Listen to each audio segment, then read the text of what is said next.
আলাইকুম বন্ধুরা, আমি আপনাদের জন্যে সরষা বাটা দিয়ে কাঁচা ইলিশ রান্না করে দেখাবো। বন্ধুরা, আগেকার দিনের মানুষরা কাঁচা ইলিশ রান্না করতো। আপনারা এখন বলেন যে মাছের স্বাদ পায় না কেন, স্বাদ পায় না কেন? বন্ধুরা, অতিরিক্ত মশলা দিলে মাছের স্বাদ পাওয়া যায় না। আমরা কালকে দুঃখিত, ভিডিও না ছাড়ার কারণে আমার শরীরটা খুব অসুস্থ ছিল। এই কারণের জন্যই আমরা আজকে আবার আপনাদের জন্য ভিডিও করতেছি। বন্ধুরা, কাঁচা ইলিশ রান্না করতে গেলে আমি এখানে সরিষা আর কাঁচা ঝাল নিয়েছি। আর কি কি দিই দেখুন বন্ধুরা, অতিরিক্ত তরকারিতে আদা, পেঁয়াজ, রসুন, জিরা এগুলো সব সময় সব কিছুতে দেওয়া যায় না, কিন্তু মাছে খুব কম করে যে মাছে দেওয়া যায় সেই মাছে দিতে হবে। যে মাছে দেওয়া যায় না সেই মাছে দিলে কিন্তু সেই মাছের টেস্ট পাবেন না। ইলিশ মাছে সবসময় কম মশলা দিতে হয়। আমি কিভাবে রান্না করি বন্ধুরা দেখেন।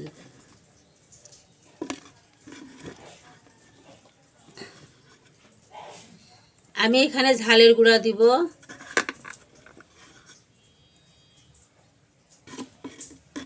বন্ধুরা আমি পরিমাণ মতো হলুদের গুঁড়া দিলাম, আমি পরিমাণ মতো লবণ দিলাম। আমি এখানে সব দিয়ে দিয়েছি, আমি আর বাকি কিছু দিব না। আপনাদেরকে সব দেখাইছি। একটু সরিষা আমি সরিষা আর কাঁচা ঝাল বেটে রেখেছি। আর এখানে আমি খালি হলুদের গুঁড়া আর ঝালের গুঁড়ার আর একটু এর সাথে লবণ অ্যাড করলাম। আমি এখানে অল্প একটু সরিষার তেল দিব, কারণ আমি সরিষা দিয়েছি। সরিষার তেল অল্প করে দিব। আপনারা পারলে, আপনাদের যদি ভালো লাগে সরিষার তেলেও করতে পারেন। আমি সয়াবিন তেলে করব, এই জন্য অল্প একটু সরিষার তেল দিলাম। আমি এইটা মশলাটা সুন্দর করে মাখায় নিলাম। আমি এবার মাছগুলো দিয়ে দিব।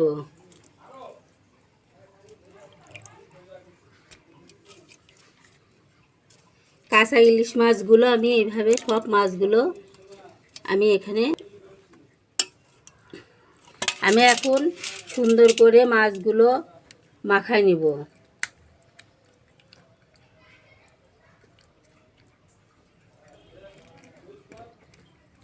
সব মাখানো হয়ে গিয়েছে। আমরা এখন কড়াইতে তেল দিয়ে দেব। আমাদের কড়াই গরম হয়ে গেছে, আমরা পরিমাণ মতো তেল দিব।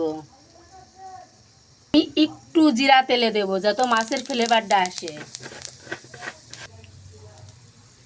আমি মাছগুলো দিয়ে দিব।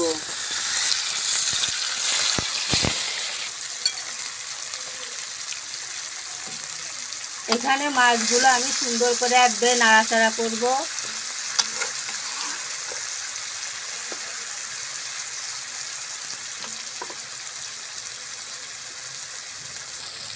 বন্ধুরা, আমাদের যে মশলা মাখানো পানি ছিল মাছের, সেই পানিটা আমি উপর দিয়ে ছড়াই দিব।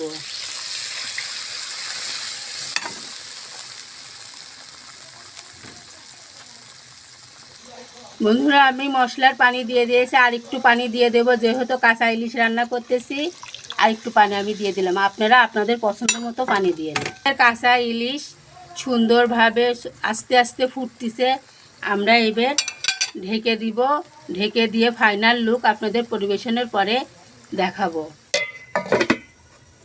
আমাদের কাঁচা ইলিশ রান্না করা হয়ে গেছে, আমরা নামাই নেব। আপনারা কখনও কাঁচা ইলিশে পেঁয়াজ, রসুন, আদা দিবেন না, তাহলে মাছের একদমই স্বাদ পাবেন না। এইভাবে রান্না করে খেয়ে দেখেন, আশা করি আপনাদের ভালো লাগবে। বাকি আমরা ফাইনালটা আপনাদেরকে পরিবেশনের পরে দেখাবো। বন্ধুরা, আমি রসুন দিয়ে দিলাম। এখানে আমি তেল ব্যবহার করব না, রসুন দিয়ে দিলাম। আমি শাক সিদ্ধ করব। বন্ধুরা, কাঁচা ইলিশের সাথে কচুর শাক ভর্তা কার না ভালো লাগে? আপনাদের যদি ভালো লাগে কাঁচা ইলিশের ঝোল দিয়ে কচুর শাক সঙ্গে থাকলে, তাহলে আমাকে কমেন্ট করে জানাবেন কার কার পছন্দ। আমি একটু পানি দেব।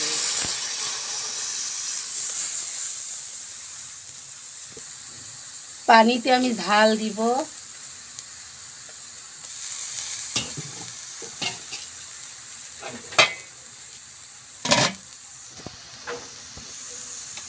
ভর্তাটা যেন মজা হয় সেই জন্যে আমি এখানে দুইটা মাছের, যে আপনারা কি বলেন আমি জানি না, এটা আমরা কলসা বলি আর তেল বলি।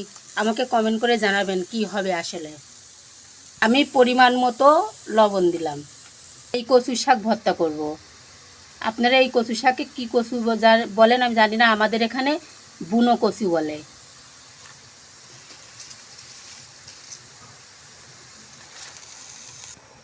আমি শাকটা সুন্দর করে ঢেকে দিব। বন্ধুরা, আমি আর আপনাদেরকে শাক সিদ্ধ দেখালাম না। শুকনা শুকনা করে শাক সিদ্ধ করতে হবে কড়াইয়ে। আমি একবারে ভর্তা করার সময় আপনাদেরকে দেখাবো। বন্ধুরা, আপনাদেরকে বলেছিলাম শাক এইভাবে সিদ্ধ করে নেবেন শুকনা শুকনা করে, তবেই ভর্তা করা যাবে। এ দেখেন আমাদের শাক সিদ্ধ করা হয়ে গেছে। আমরা এখন নামাই নেব, ভর্তা করে আপনাদেরকে পরিবেশনে দেখাবো। বন্ধুরা, আমি কিছুক্ষণ আগে আপনাদেরকে শাক সিদ্ধ করা দেখালাম, সেই শাক এখন ভর্তা করতেছি। বন্ধুরা, আমি রসুন এভাবে শাকের সাথে দিয়েছিলাম, চটকাই নিব, কাঁচা ঝালগুলো এভাবে চটকাই নিব। পেঁয়াজটা সুন্দর করে, বন্ধুরা সবসময় কাঁচা পেঁয়াজ দেওয়ার চেষ্টা করবেন। শাকে কাঁচা পেঁয়াজ দিলে শাকের ফ্লেভার বেড়ে যায় আর শাকটা খেতে আরও সুস্বাদু হয়ে যায়। আমি এই কারণের জন্যই কাঁচা পেঁয়াজ দিয়েছি। আর কিভাবে সিদ্ধ করেছি আপনাদেরকে দেখালাম। বন্ধুরা, আমরা কালকে ভিডিও ছাড়তে পারিনি, অনেক দুঃখিত। আমাদের ঘরে পানি উঠে গিয়েছে, আপনাদেরকে দেখাবো আমরা কি কষ্টে ছিলাম। এই কারণের জন্যে আমরা পানির জন্যে ভিডিও ছাড়তে পারিনি। আমি এই ভর্তাটা কিভাবে করলাম আপনারা তো সব দেখলেন। এভাবে আপনারা একবার হলেও করে খেয়ে দেখবেন যে ভর্তাটা কত মজা।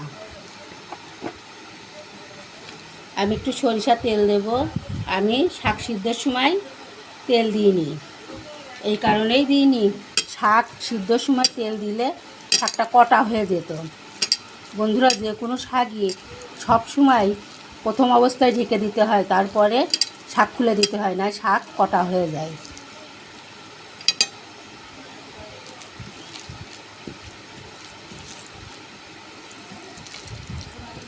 বন্ধুরা, শাক ঘন্ট করে খাওয়ার থেকে শাক এভাবে ভর্তা করে খেলে অনেকটা সবুজ হয়। দেখেন কি সবুজ শাক।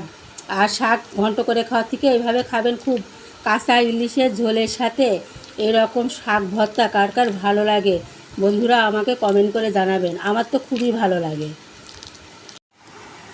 বন্ধুরা, আমাদের কাঁচা ইলিশ রান্না কমপ্লিট। এখানে আমি বুনা কচুর শাক ভর্তা করছি, এটাও কমপ্লিট। আলহামদুলিল্লাহ, এই ছিল আজকে দুপুরের মেনু।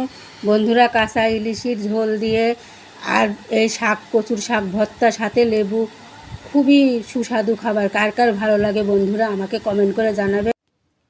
বন্ধুরা দেখেন, বিছানার উপরে পানি পড়ে যায়, কি অবস্থা। আমি বিছানার উপরে অলক্লাস দিয়ে রাখছি। দেখেন মেঝেতে স্যাঁতস্যাঁতে পানি। আমি সেকেছি, পানি সেকে ফেলেছি, তারপরেও এতটা আছে, পানি টপ টপ করে পড়তেছে। আর বন্ধুরা, আমাদের পরিবেশ দেখুন, টেবিলের উপরে কত পানি। দেখেন বন্ধুরা, আমরা কিভাবে ভিডিও ছাড়বো, তবুও আপনাদের জন্য আমরা চেষ্টা করছি।